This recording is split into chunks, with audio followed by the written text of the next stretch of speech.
Olá a todos vocês, eu sou Caio Gouveia, você já sabe, o seu anfitrião do AmibCast. E quem está aqui para tomar café comigo hoje, falar sobre um tema que é a disfunção intestinal no paciente crítico, é o Dr. Evandro Figueiredo, que é médico intensivista do Hospital Albert Einstein, nutrólogo, um dos consolidadores da IMTM no hospital e também coordenador até 2022, 2015, né? De 2015 a 2019. 2015 a 2019 da IMTM e também participava da equipe de transplante multivisceral, intestinal e multivisceral do hospital até 2022. Isso. Prazer inenarrável ter o senhor por aqui, mestre Evandro. Obrigado, Caio. Muita alegria de estar aqui hoje. Cafézinho tá bom? O café é pá mineiro. Eu esqueci de falar esse detalhe, pessoal. Ele é mineiro e faz café. Então, aí fica difícil. Vamos ver se ele aprova. Aprovado? Tá bom. Café assim, aprovado, pessoal. Café sem açúcar. Café sem açúcar. É padrão intensivista viciado em cafeína. Muito bem, mestre. Para falar sobre isso aí, o que a gente cita, né? É importante a gente lembrar que existe sim a disfunção intestinal. Agora, muitas vezes, no paciente crítico, a gente deixa meio de lado e a gente, às vezes, não consegue saber bem o diagnóstico. Como é que funciona o diagnóstico de disfunção intestinal? Existe algum marcador para a gente conseguir avaliar isso? Existem tipos diferentes? Como é que é aí, neste ponto, essa disfunção, que é uma das primeiras, mas é uma que a gente, às vezes, não tem ainda um marcador definido para poder considerar uma disfunção orgânica? Não faz parte do SOFA, né? Do SOFA, exato. Bom, primeiramente, queria te parabenizar pelo trabalho, né? Mestre. Eu não sei, sabe, eu não sou muito ligado nas redes sociais, mas ontem vou ver como é que é, tá? Cara, parabéns. Valeu. Continue assim. Você é ótimo e é um grande trabalho que você está fazendo aqui. Parabéns. Obrigado, mestre. Valeu. Bom, disfunção intestinal é difícil de falar, né? Que às vezes ele fica meio em segundo plano e tal. Às vezes, dentro da UTI, o que acontece? Na fase aguda, a maioria das pessoas vão sempre priorizar ali aquela disfunção hemodinâmica, o choque, a disfunção metabólica, respiratória, pulmonar, o cérebro, né, os rins e tal. E o intestino acaba ficando em segundo plano, né? Fica meio de lado. Fica de escanteio. Ali, e isso me deixa triste e tal. Mas essas pessoas estão... Não fique triste. Não, só porque eu gosto muito, né?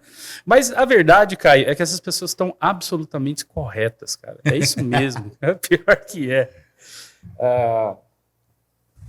Fase aguda, cara, o intestino, ele para de funcionar, né? A gente sabe que é natural, é a nossa resposta natural frente a um trauma ou uma lesão, uma injúria. A gente vai desviar o nosso metabolismo e a gente tem que priorizar mesmo aqueles órgãos-alvos que são prioritários para a manutenção da vida, né? A natureza ensina a gente assim. Priorizar, né? Vamos priorizar, exatamente. Naturalmente priorizando. Eu lembro até da minha época lá de residente, fazendo, caramba... Faz uns 2 aninhos aí por aí. Não, 2003, exatamente 20 anos atrás. Quase, né? vezes 10. Na época, um dos plantonistas era o Capone e ele fez uma apresentação com a gente, conversando, e ele deu o exemplo dos cachorros dele lá de Piracaia, no sítio dele. Que quando o cachorro fica doente, ele vai pro cantinho ali, ele para de comer, para de beber, e a vida segue, a natureza age. Se ele conseguir se recuperar, ele vai voltar, senão é aquilo ali. Por sorte, a gente pode intervir, né? Por sorte, a gente pode intervir. A gente leva para o hospital, leva para a UTI, Exato. A gente interrompe esse processo, dá antibiótico, dá o suporte que é necessário e a gente muda essa história. Mas, em relação a essa disfunção, então ela vai acontecer e nesse primeiro momento a gente fica um pouco de lado, né? Mas a partir do momento que essa fase aguda está passando, o paciente já está mais estável, a disfunção hemodinâmica melhorou, ventilação, tudo, a gente começa a ter que dar mais importância para esse aspecto, para a questão nutricional. E você disse assim, provavelmente a disfunção intestinal, como você diz, é a precoce, é a primeira. Uma pergunta que às vezes até eu fico... Eu mesmo martelando, né? Eu cheguei até a ler alguma coisa sobre isso, não tinha um marcador definido. Existem estudos aí pensando em, vamos considerar um paciente com choque e a gente definir uma precocidade para você abordar esse choque. Será que não teria algum marcador que mostraria essa precocidade? Seriam marcadores de disfunção intestinal? Existe algum estudo sobre isso? Cara, existem estudos, inclusive até para a gente dosar, vamos dizer assim, a função intestinal, dosagem de citrulina, por exemplo. Mas, assim, não faz parte da nossa prática. Não também, teve tanto benefício ali. E também não é a questão agora. O intestino que a gente tem que fazer é respeitá-lo. Certo. Né? Tem que dar o tempo dele e deixar as coisas se organizarem para que a gente poder atuar em cima. Então, uma vez que a gente passa dessa fase aguda, dessas disfunções, a gente tem que jogar ele lá para cima na lista de prioridades. Porque uma coisa que a gente vê hoje na terapia intensiva é como é que a gente está devolvendo esse paciente para a sociedade. Né? A famosa síndrome pós-UTI, né? Exatamente. Então, e isso é muito importante. Uma vez que você tirou ele da fase aguda, tirou as disfunções, os principais determinantes ali é a questão nutricional e a reabilitação. Então, principalmente fisioterapia, né, dentro da UTI, é importantíssimo, mobilização precoce, tudo. Então, esse conjunto de você dar um aporte nutricional adequado e começar o quanto antes um programa de reabilitação é o que vai interferir lá na frente no nosso resultado final. Né? Então, isso aí saindo da fase aguda, tem que ser a nossa prioridade e a gente tem que pensar. Falando já que é uma prioridade, é uma coisa que a gente tem que buscar, uma coisa que dificulta bastante a gente saber diagnosticar e categorizar essa disfunção intestinal. Você me disse que não é só disfunção, ela pode ser uma falência, tem vários nichos diferentes, uma disfunção mais precoce, com menos alteração, que você precisa mais prevenção. Como é que funciona isso, mestre? Bom, a disfunção, na verdade, é aquela coisa aguda, né, de tá no choque, o intestino para de funcionar, a gente tem restribuição de fluxo e tal. Mas, na verdade, é isso mesmo. A big picture é um pouco mais complexa. Né? A gente tem, além da disfunção, a gente pode chamar de uma insuficiência ou deficiência. Né? Às vezes, no Brasil, no português, deficiência é um termo não muito bom, mas também serve a gente ter usado mais insuficiência. Que é aquele tipo de paciente que tem problema, uma disfunção que perdura, mas que a gente consegue contornar utilizando o trato gastrointestinal, seja com uma dieta, com suplementos ou com uma dieta nutrição integral. Né? E quando isso avança um pouco mais, a gente chega realmente na falência intestinal. Aí o que é a falência intestinal? A falência é aquele paciente que, para ele poder se manter, ou no caso de criança, para ele se desenvolver, ele precisa de um auxílio de nutrição parenteral. Então, quando a nutrição parenteral ela é prioritária e a gente precisa utilizar, lançar a mão dela para manter esse paciente, para o seu desenvolvimento, a gente chama de falência intestinal. Então, aí temos a disfunção, que é a deficiência, né, ou a insuficiência intestinal, que é uma coisa mais precoce, e a gente pode considerar aí algum marcador, sei lá, Ogilvy poderia ser uma insuficiência intestinal inicial ou não? Sim. Síndrome de Ogilvy, né? Metabolismos, o potássio baixo, etc. A disfunção intestinal é o que a gente chama de um saco de gato. Tem de tudo. Tem de tudo. Então, a gente pode ter essa disfunção, falência anatômica, porque você perdeu um pedaço no intestino, ou funcional, por alguma doença. Tem alguns tumores benignos também que podem causar essa disfunção. Então, é multifatorial. Geralmente, a gente costuma classificar a falência intestinal em 3 tipos, né, conforme o tempo de evolução e a gravidade dessa falência. Tipo 1, 2 e 3, simples assim. Tipo 1, tipo 2, tipo 3. Excelente. Eu tipo gosto de coisa assim, didática. Tipo 1 é aquela que a gente vê no nosso dia a dia na UTI, né, é a fase aguda.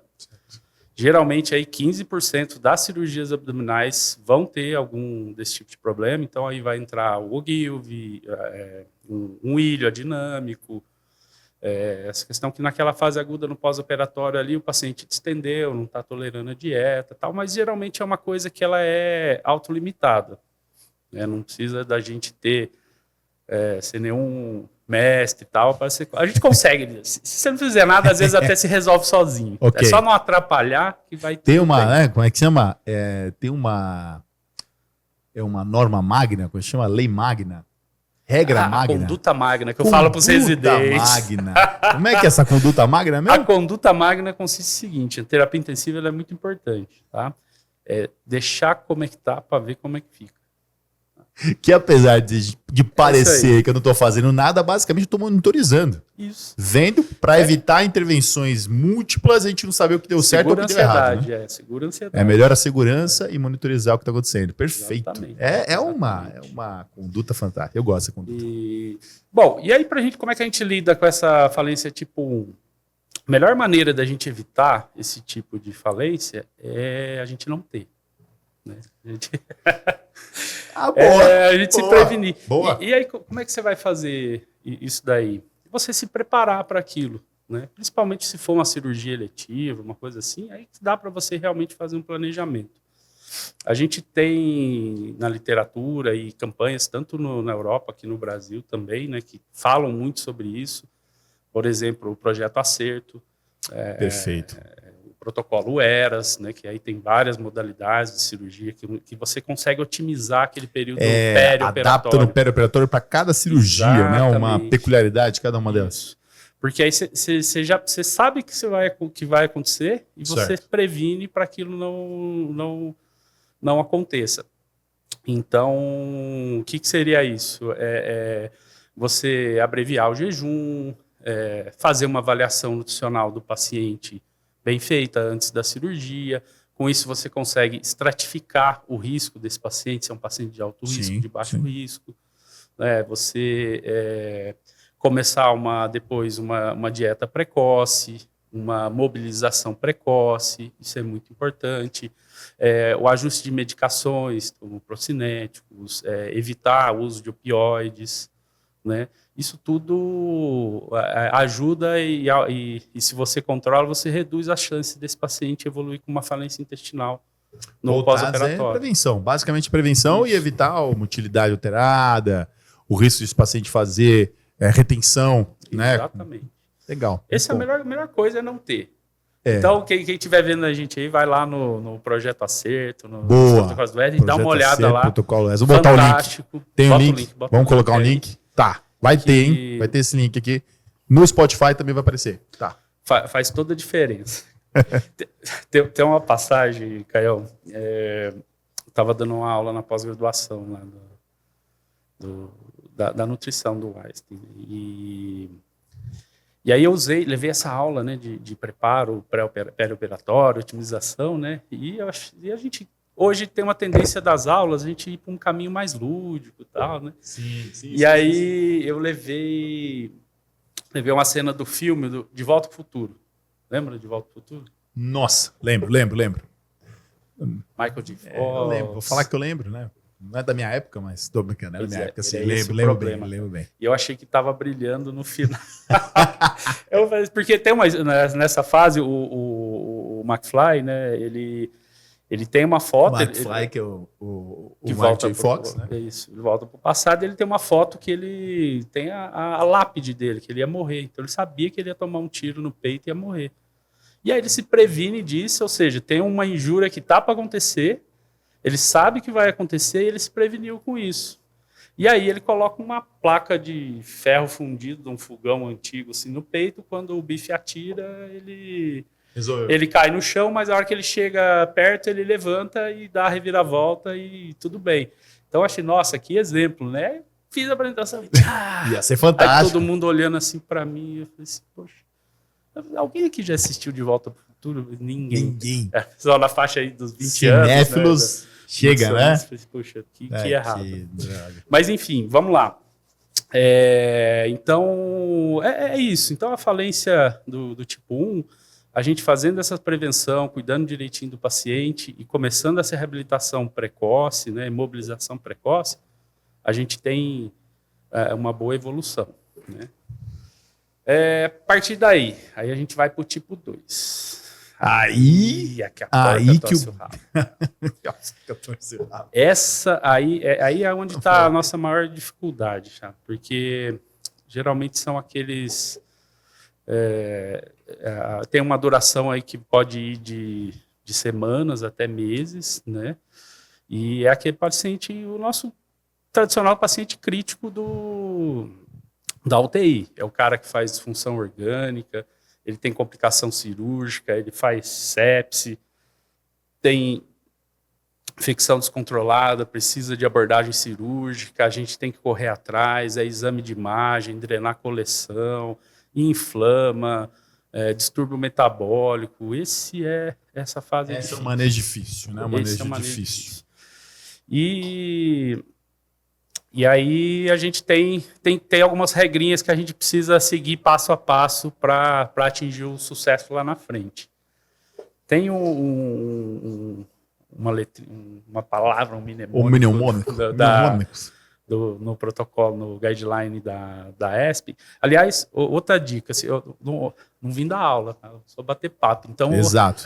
Nível de evidência é F. Link aqui embaixo. Então, eu vou dando as dicas aqui para quem quiser se aproveitar, se aprofundar para dar uma olhada lá. ESPEN. Guidelines ESPEN. Só botar no Google lá, você vai sair. Procura lá. Tudo gratuito, você baixa lá no PDF. Melhor coisa que tem. Tem todas essas definições que a gente está falando, tem como cuidar da falência intestinal aguda, da falência intestinal crônica, nutrição parenteral domiciliar. É um material muito bom para quem quiser começar a introduzir mais nessa. Começa vendo por aí, depois vai buscando os artigos tal para se aprofundar. Mas a palavrinha é so what? Ajusta aí. Ajuda aí a falar cada letra. Mas foi bom. So what? No final. O que é o primeiro S? O primeiro S é sepse, né? Controle da sepse. Tá. Então é o paciente fazer a cirurgia que ele tem que fazer, drenar as coleções que ele tem que drenar, tratar as infecções, ter o suporte hemodinâmico, neurológico, pulmonar. E isso é a primeira coisa que a gente tem que fazer, priorizar. É aquela coisa da fase inicial mesmo do paciente, da gente segurar as disfunções orgânicas dele. Beleza. Então, aconteceu isso, e cada fase a gente tem que respeitar ela e se precisar tem que voltar atrás, né? Perfeito. Segunda, o O é otimizar a nutrição, suporte nutricional. Optimization. Okay. Optimization. E isso é bastante difícil da gente Seria fazer. A segunda coisa, né? Vou otimizar a nutrição. Você vai tratar primeiro o que levou ao quadro mais agudo, que tem disfunções orgânicas que fora do próprio intestinal. Depois, resolvi isso aqui. Resolvido ali, estabilizou. Voltar tudo para o intestino. Estabilizou, já vira prioridade, porque a gente quer entregar pessoas reabilitadas, funcionais, para seguirem suas vidas, né? Faz todo sentido. Então, vem essa prioridade. So what? O what é em relação a wound, a ferida, né? A cicatrização, perfeito. A cirurgia. Wound, perfeito. Ferida. Cirurgia. Cicatrização da ferida. Agora, a nutrição, só voltando um pouquinho aqui. Volta a nutrição, no O. Vamos voltar um pouquinho no O.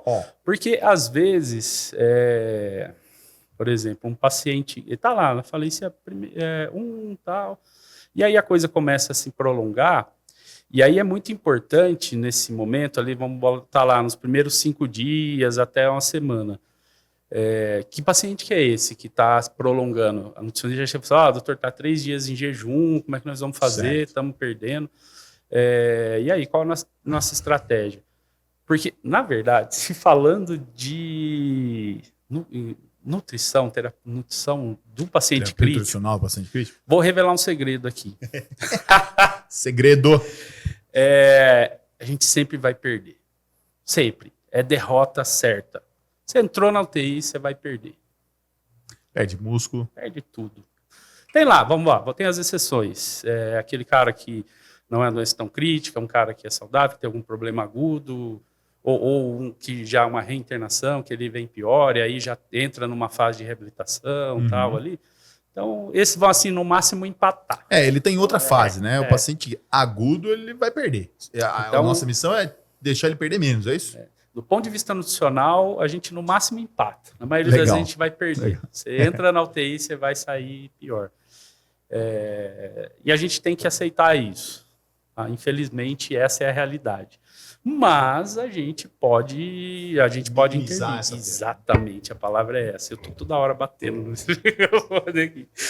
Mas a gente pode minimizar e muito, né? Utilizando essas medidas, né? Você já prevenindo, começando reabilitação, nutrição precoce, você consegue minimizar esses efeitos da fase catabólica, que lembra que é a natureza agindo. Sim, sim. É assim que acontece. Enquanto o antibiótico não combater a infecção, a gente não der o suporte para os órgãos vitais, tal, não vai rolar. Então, Vai ser vamos sugar tudo que tem de nutriente para poder combater o que está causando todas as disfunções e toda a aceleração do processo inflamatório. Perfeito. Então, daí a importância de você, lá no começo, lá atrás, você fazer essa avaliação nutricional bem feita, estratificar o risco do paciente, porque agora, nessa fase, é o que te vai ajudar a tomar a decisão. Uhum. É um paciente que, poxa, ele é rígido, ele está bem, dá para eu esperar mais um pouquinho, completar esse jejum em uma semana e tal?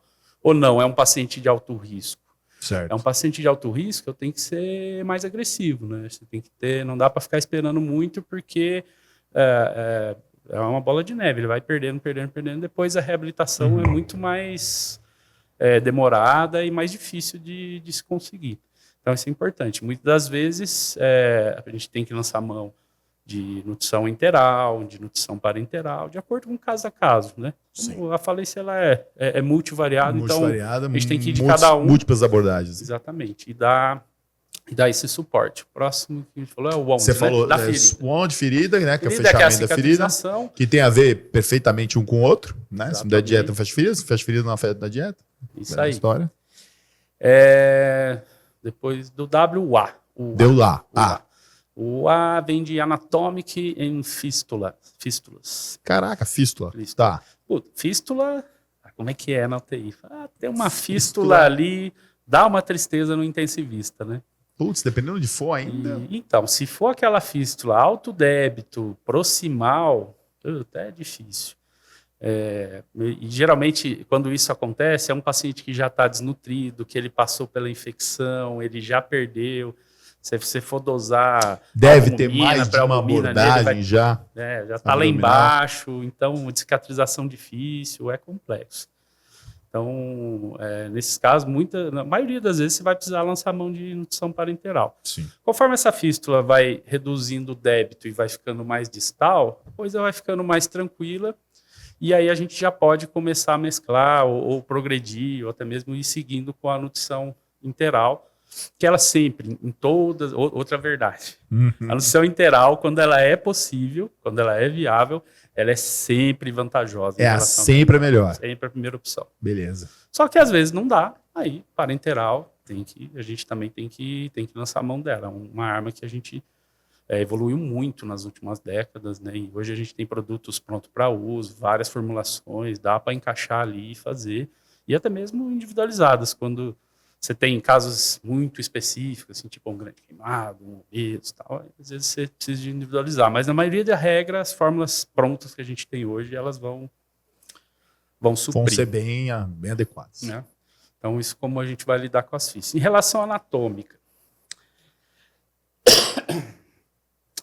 basicamente a gente tem 3 modelos, estou falando mais da disfunção anatômica aqui, cirúrgica, né? A gente tem basicamente 3 modelos. Né? Aquele paciente que tem uma jejunostomia terminal, né? Geralmente a cirurgia do lado esquerdo, e aí você tem aquela estomia. É a casca de ferida da fase 2, é o modelo mais difícil da gente lidar, porque você tem muito problema hidroeletrolítico, de água, hidratação, porque a perda é alta, né? A cirurgia acabou... Primeiro, a cirurgia acabou de acontecer, tá faltando um pedaço, né, do intestino, e saindo de fase aguda, daquelas disfunções, da isquemia que teve ali e tudo, o intestino não está funcionando, ele não é funcional. E aí aquele negócio que eu volto a dizer, temos que respeitar o intestino. Sem dúvida. Né? Então, começar com pouca coisa, progredindo, uma coisa trófica. E aqui, nesse modelo, a osmolaridade que a gente está usando ela é muito importante. Certo. Porque se você dá demais, você perde muita água. Se for uma hiposmolar, você vai perder muito sódio, eletrólitos e tal. E é difícil o manejo. Né?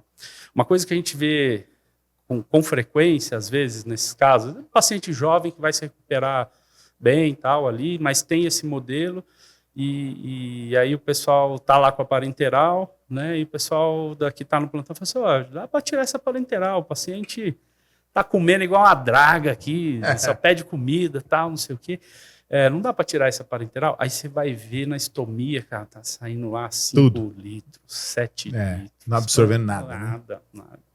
Tá dando prazer para ele só, né? E na verdade tá fazendo mal, né? Porque você acaba espoliando demais. Então você não consegue. Então, apesar dele... Porque comer muito, nesse cara que está estável, comer muito é a resposta dele. Ele perdeu o intestino, então você já não tem mais aquela regulação ali de GLP-1, de peptídeo Y, tá? Então ele vai ter fome, né? Hipersecreção gástrica e tal, ele vai querer comer. Só que não dá. Né? Você acaba, tipo uma analogia com o náufrago, né? Que vai tomando aquela água salgada ali. E vai tendo mais sede sempre. E foi parecido com aquele caso que eu falei para você, né? Que o paciente comia bem. Sim, você teve um caso na tele, né? Então, é isso daí. Ele comia bem, e aí as pessoas acham que, total, poxa, né? mas ele tá comendo, para que eu vou deixar a parenteral? Exato. Não, mas tá comendo, mas não tá... Tá comendo, mas não tá nutrindo. Né? Tem duas coisas diferentes. Então, mais ou menos, assim, de novo, cada caso é um caso. O que a gente espera ali de uma drenagem de uma jejum? Em torno ali de 1,5 litro, abaixo de 2 litros, vamos dizer assim. Isso aí você consegue manejar. E é claro, esse paciente é olho aberto na hidratação, distúrbio eletrolítico. Então, um controle frequente, né, ajustando a hidratação desse paciente, tudo é muito importante. Esse dos 3 modelos é o pior. Geralmente, a gente tem aí de 3 a 8 metros de intestino. Né? Você começa a chamar de intestino curto abaixo de 2 metros. Tá. Esse paciente, em termos assim, prognóstico, é o pior. Né? Ele vai, você lá na frente pensar como que ele vai ser a recuperação dele, se ele precisa de pelo menos 1,15 m de intestino para que a gente consiga controlar e ele fique independente de nutrição parenteral. Ele consiga se alimentar com...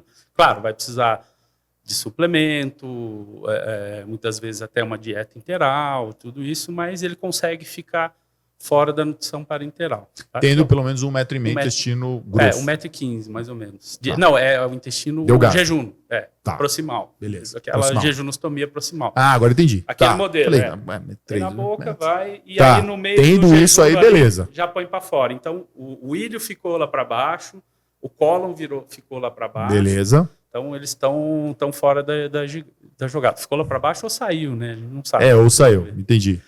Então, só que esse intestino, eu estou falando esse 1,15 m, mas na verdade isso na fase ainda de reabilitação, readaptação, né? Certo. E essa é uma coisa boa. O intestino ele tem uma alta capacidade de reabilitação. A única coisa é que isso demora às vezes um pouco. Isso pode levar 1 a 2 anos para a gente ter toda a remodelação e a adaptação funcional. Então, temos que ter muita paciência com esse paciente. É diferente daquilo que a gente fala com o residente. Eu falo para vocês, o paciente está com parenteral. Primeira pergunta que você faz, ele precisa da parenteral? Se não precisa, tem que tirar, né? Porque a gente sabe que o tempo joga contra a nutrição parenteral. Né? Quanto mais prolongada, você começa a ter os riscos de complicação com infecção de catéter, de disfunção hepática. Né? Exatamente. Então, mas nesse caso aqui é diferente. A gente tem que ir devagar com a dor aqui. Porque às vezes você vai testar, tirar a parenteral, deixou a sua parenteral, mas aí não deu ainda. Puxa, deu errado. Aí você volta atrás, você perdeu um tempão e o paciente desnutriu mais ainda. Então, mais parcimônia nessa transição, nesse tipo de modelo. Tá? Tem a possibilidade, que a gente falou, se ou tirou fora ou está lá. Às vezes você faz essa num primeiro momento, né? A jejum, mas tem um cólon remanescente lá. Isso é muito bom e muda toda a história a longo prazo, porque daqui uns 3 meses, 4 meses, 5 meses, você tem a possibilidade De reconstrução. reconstrução. Tá. E aí isso melhora muito, porque aí você traz o cólon de volta para jogar. E aí aliviou Aí, o distúrbio metabólico, exatamente. Aí eletrolíticos.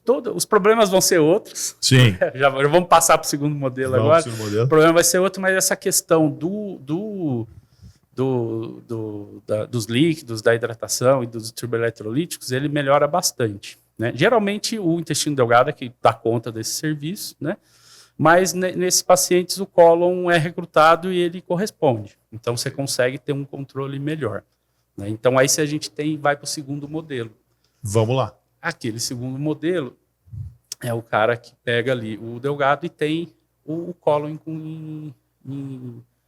em continuidade. Sei. Então você tem lá uma jejum no cólon anastomose. Né? Então você já tem uma grande vantagem ali. Você consegue controlar melhor, só que geralmente você perde nesse modelo? Você perde o filé mignon do intestino, que é... Nossa, começando a lembrar do filé mignon do intestino, mas vamos lá. O filé mignon do intestino, vamos lá. Cara, ilho terminal, válvula ileocecal. Entendi. Esse pedacinho ali é o suprassumo, faz toda a diferença.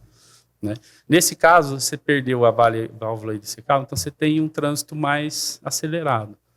Então, nesse modelo jejum no cólon, você tem muita incidência de diarreia coleireica, reabsorção de sais biliares. Então, você tem que tomar cuidado, pode fazer cálculo renal, esse tipo de coisa, tem que tomar essa diferença. Acelera tudo. Então, tirou a válvula, lá vai que vai, não tem limitador. Mas ele é muito melhor que o anterior. Sim, uma situação mais satisfatória. Sim. Você ainda pode usar o intestino de uma maneira mais tranquila, sem... Às vezes você pode, nesse caso, você pode ficar sem uma parenteral, dependendo como evolui. Depende do tempo. Às vezes você pode usar de um período, mas ele sai mais fácil. É possível ficar sem. Por exemplo, ali no primeiro a gente estava falando de 1,15 m, aqui mais ou menos metade, 60 centímetros. Tá. Esse paciente tem uma possibilidade de saída parenteral certo. A longo prazo, né? Depois do período de reabilitação. Você vai ter esse problema e aí você tem que fazer esse ajuste vou voltar um pouquinho, questão de composição da nutrição. Certo. Naquele tipo, no primeiro tipo, a jejum, o que é o grande problema? É a osmoralidade, né? E aonde que a gente tem maior problema nisso? Em glicose, em carboidrato. A osmolaridade desse macronutriente, ela costuma ser maior. Então, ela atrapalha um pouquinho. Então, ali, se você vai restringir um pouquinho, você lança a mão um pouco mais de lipídios, de gordura. Então, ácidos graxos essenciais é fundamental. E, às vezes, você pode até lançar mão de um TCM, uma coisa que é fácil absorção, né? Para você dar aquela equilibrada. O TCM é o quê? É triglicéride de cadeia média. Triglicéride de cadeia média. Eles têm uma absorção mais facilitada. Tá. Então, nesse cenário, assim, eles vão bem. Aqui, né, nesse segundo modelo, vai do jejum direto para o colo, perdendo o filé. Que é a válvula ileocecal e o ilho. É o contrário. Né? Você já tem o cólon ali para resolver esse problema da osmolaridade, dos eletrólitos, mas você tem a questão de reabsorção de sais biliares, diarreia coleireica e tal. Então, aqui você vai segurar um pouquinho a mão no lipídio e pode avançar um pouco mais em carboidrato, né? Faz esse equilíbrio. Então, vamos dizer aqui 40% a 60%, né, de carboidrato, lá ao contrário, 40% a 60% de lipídio, e aqui você faz esse balanço. Tá? Perfeito. E por último, o melhor modelo, que é você fazer uma jejum ilho-anastomose, um delgado com delgado. E aí o que fica no trânsito? O filé. Ele está lá. Ilho terminal, válvula ileocecal, eles estão preservados. Esse é o melhor modelo.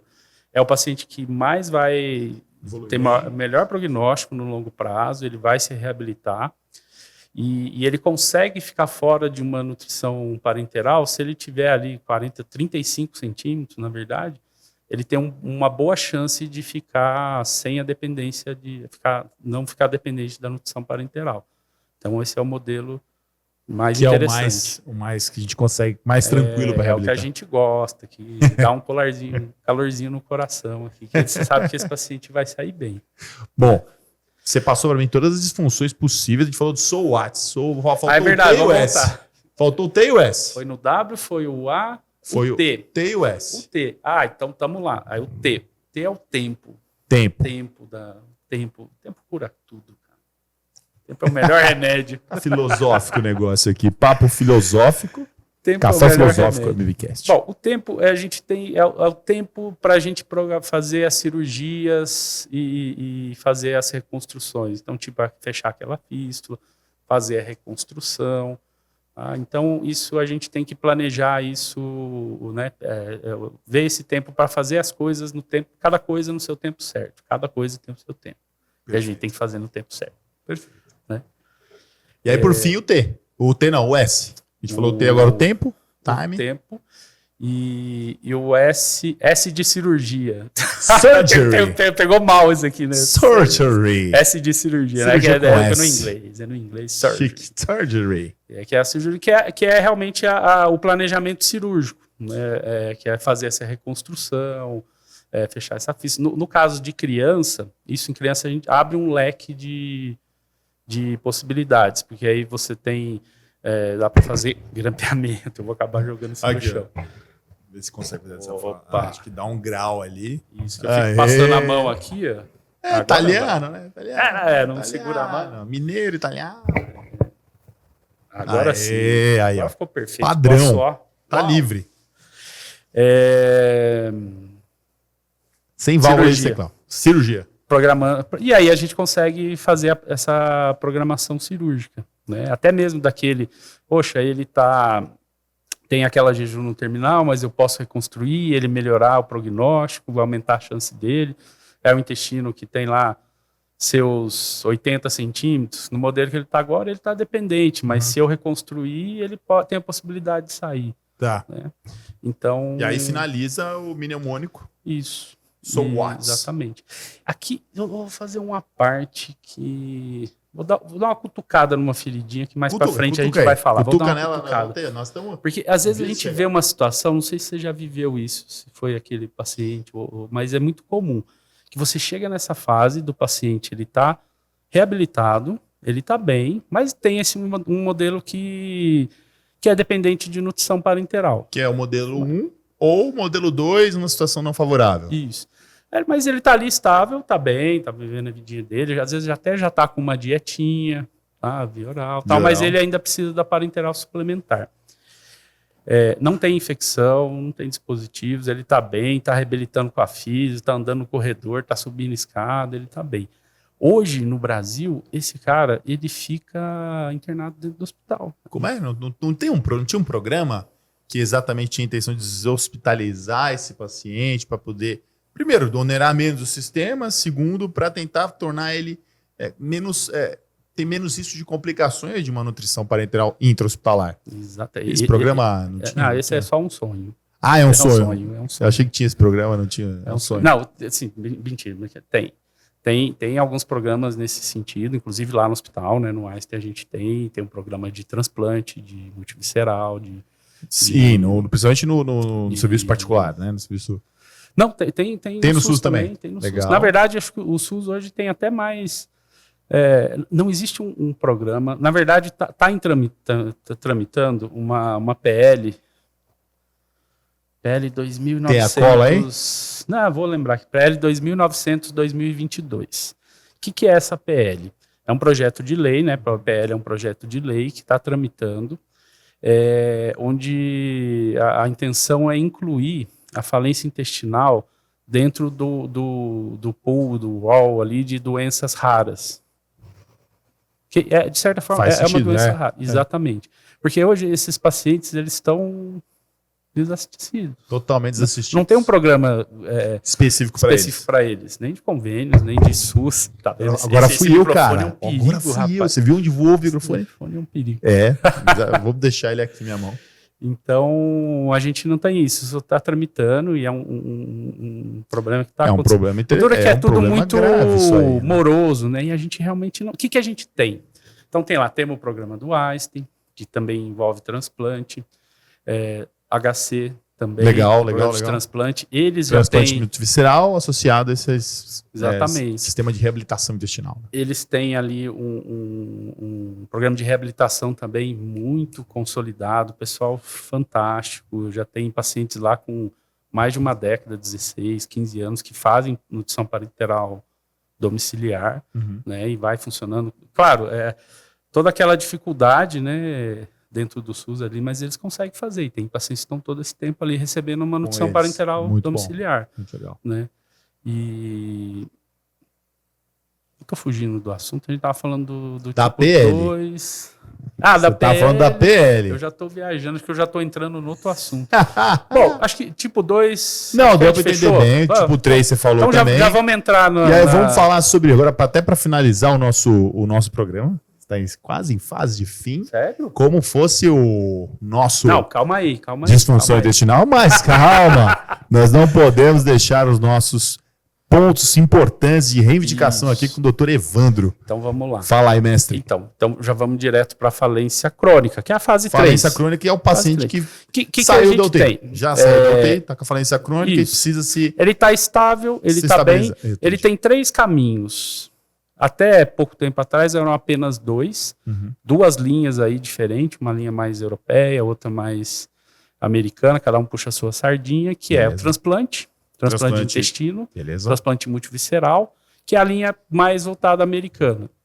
Eles têm resultados ótimos, tem muita expertise, experiência, pessoas capacitadas, inclusive brasileiros lá fazendo isso, né? Rodrigo, tem uma galera lá que faz isso e vai muito bem, então os resultados são muito bons. E a outra linha europeia que é a nutrição parenteral domiciliar, tá? Que vai muito bem também. Resolve a maioria dos problemas. Geralmente, 80% dos pacientes vão conseguir viver bem e ter, claro, algumas limitações, mas voltar a uma vida praticamente normal utilizando nutrição parenteral domiciliar. Tá? 20% é que vão realmente precisar de... internações de transplante. Né? De transplante. Tá. E agora, nos últimos anos, a gente tem uma nova possibilidade acontecendo, que é o tratamento hormonal. Nossa, tá, vai revolucionar na reabilitação intestinal. Olha que até rimou, deve ser algo bom. É ótimo. E a gente já tem no Brasil uma droga que é o tedoglutide, né, que é um análogo de GLP-2. Tá. O que isso faz? Ele ajuda o intestino a se desenvolver novamente, aumenta a eficiência dele. Então, ele tem um aprofundamento das criptas, aumenta as velocidades, a irrigação vascular ali vai aumentar, e com isso você consegue aumentar a capacidade absortiva e funcional do intestino. Então você consegue melhorar a performance daquele intestino daquele paciente. Pode, por exemplo, quando você faz anastomose, até para entender isso aí, do delgado com o intestino grosso, alguma parte do grosso também assumir alguma função diferente? Ele chega a fazer isso, não?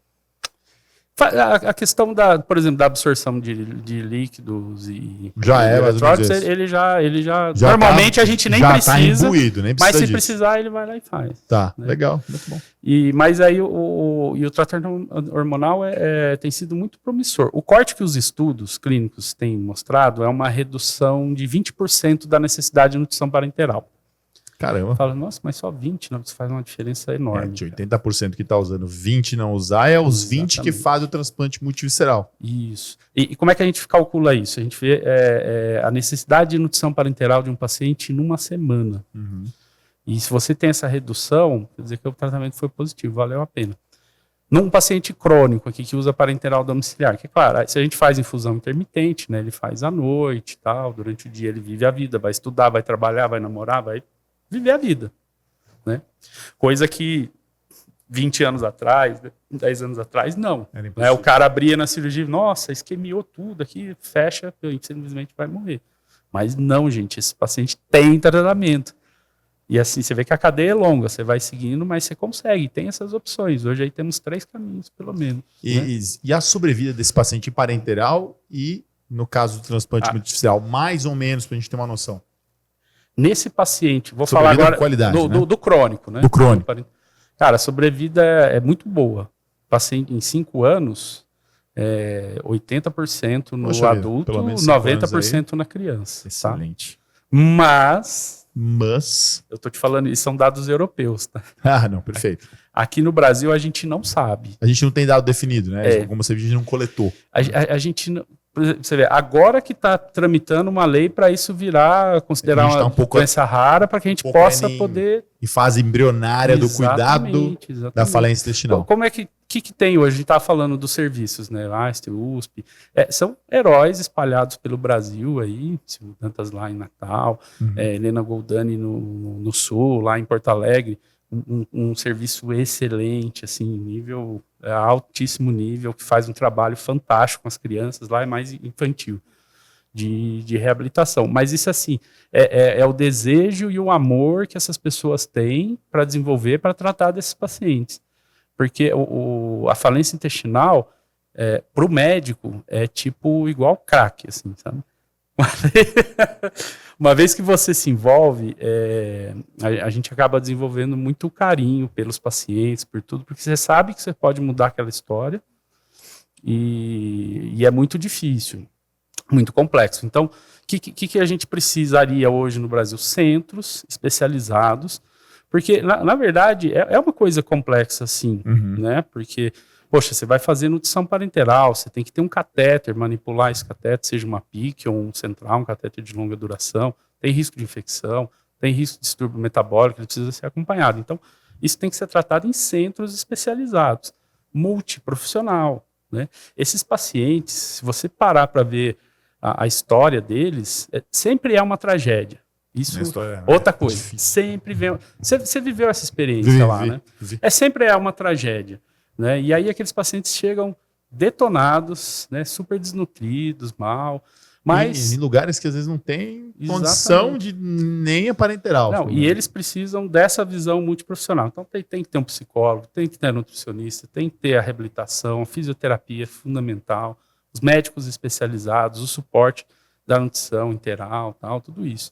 E isso tem que ser organizações bem estruturadas, seguras, competentes, com protocolos bem definidos. Então é difícil de construir, mas temos que lutar, porque na Europa tem França, Itália, Dinamarca, eles são fantásticos, resultados ótimos, e as pessoas vivem décadas com nutrição parenteral domiciliar. Né? Então precisamos brigar aí. Com certeza. Vamos lá no site. Mais um ponto. Tem site? Tem site do Congresso, né? Para dar força daquela PL. 2900. CBMI, então TL 2900? 2022. Então clica lá para finalizar isso, PL 2900 2022. Cliquem lá. Cliquem lá para poder também estar apoiando essa causa, que é fundamental para nós crescermos. Essa que é uma das especialidades mais importantes que a gente tem ainda em fase embrionária, e também para trazer mais qualidade de vida para esses pacientes que realmente necessitam e podem sim ter uma condição melhor. Até eu queria falar mais umas 2 horas, né? Não dá, não? Não, a gente pode emendar um próximo MBcast com essas intuitos, a falência intestinal crônica. O que fazer agora? Isso. Vamos fazer. Não, a gente precisa. Aqui no Brasil, a gente é deficiente, né? E esses pacientes, eles precisam. Cara, é muito... Cara, uma das maiores satisfações que eu tenho na minha profissão como médico foi ter tido a oportunidade de conhecer e trabalhar. Caiu assim no meu colo, mas de poder ter a oportunidade de trabalhar com esse tipo de paciente. Faz bem pro coração. Faz bem pro coração, olha só. Vou aproveitar aqui. Vamos lá. Uma cola aqui. Para finalizar, temos aqui uma colinha fantástica. Doutor Evandro, depois de agradecer o nosso Amibcast sobre esse tema que é de fato extremamente complexo. As últimas partes aí com... Tem até colinhas. Tem colinha, negócio é forte. Colinha aqui, porque às vezes a cabeça já tá ruim, tô ficando velho. Mas assim, lembra que eu te falei dos programas que a gente tem, né? Sim. Dessas pessoas isoladas, que eu esqueci de falar de Ribeirão Preto também. Ribeirão Preto. Pessoal, forte. Um monte de herói lá também. E tem mais um monte de gente que eu não vou conseguir falar, mas eles estão espalhados aí pelo Brasil, lutando pela falência intestinal. São heróis que estão espalhados por aí. O que acontece? O programa da USP, que eu te falei, hoje eles têm pelo menos 12 pacientes em regime de nutrição parenteral domiciliar. Isso iniciou com um projeto de pesquisa que deu super certo, e as coisas foram evoluindo, entrou o programa de transplante e tal, e as coisas foi... Só que nunca virou realmente um programa de fato, porque a gente não é nem reconhecido como uma doença, por isso que a PL está aí. E eles estão vivendo uma situação muito difícil agora, porque esse convênio ele está acabando, né, o que tem lá, desse projeto de pesquisa, e os pacientes eles estão numa situação muito difícil, porque eles estão correndo o risco de terem que ser todos internados e passar a fazer a nutrição parenteral dentro do hospital. Isso é triste. Para eles muda a qualidade de vida de uma maneira absurda. Total. Né? Assim, sem contar a exposição a risco de infecção, de trombose, de tudo isso. E outra pessoa tem direito de viver a vida dela. Perfeito. Mas as pessoas estão batalhando aí, estão brigando. Então, sem mais delongas. Na verdade, assim, eu não sou bom de mídia social, não, mas tem 2 perfis no Instagram que eu vou sugerir pro pessoal que está assistindo a gente. Dá aparecer embaixo. Segue lá, dá um like, segue o pessoal para vocês conhecerem, tá? O primeiro é a síndrome do intestino curto, que é uma coisa mais assim de informação para você conhecer um pouco mais. No Instagram, isso aí. Instagram. Síndrome do intestino curto. E o outro, esse é fantástico, é Vivendo Sem Intestino. @vivendo sem intestino. Perfeito. O que é esse perfil? São esses pacientes lá da USP.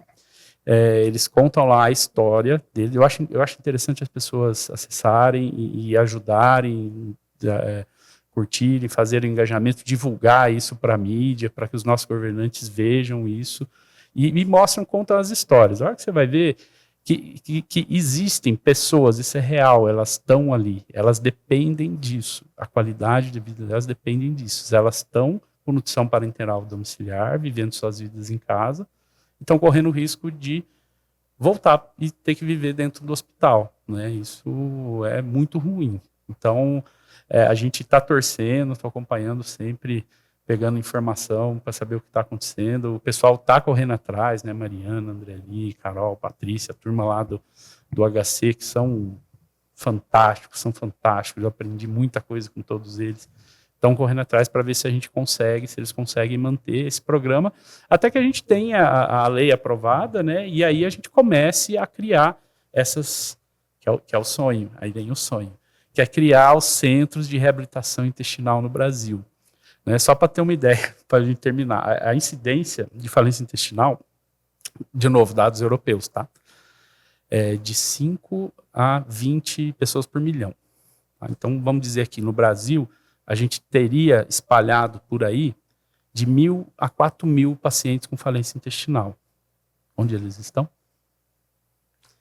Tá, é uma boa pergunta. Vou nem falar. É uma boa pergunta. É triste, porque a gente já começa a pecar ali na fase 2, né, de reabilitação desse paciente, por pensar que não existe uma perspectiva lá na frente de tratamento. Mas e aí você conseguiu, você tirou esse cara da UTI, você tirou esse cara do hospital, e aí você quer retornar ele para o hospital, né? Então é importante continuar esse segmento do cuidado. Com certeza. Então, assim, o nosso papel enquanto intensivista é a gente pegar o tipo 2 ali, onde a porca torceu o rabo, e a gente salvar esse paciente, recuperar ele, estabilizar, deixar ele pronto para ele ir para uma fase 3, para começar a reabilitação, usar a sua parenteral, fazer um planejamento cirúrgico, se for o caso, ou até mesmo um tratamento hormonal. Perfeito. É isso aí. Sensacional! Foi a falência intestinal de A a Zinco. Bom, vai ter que marcar novo podcast, já deixa anotado aí. Dr. Evandro Figueiredo, foi um prazer falar com você. A Mimicast, você sabe, quem vem tomar café comigo. Até o próximo.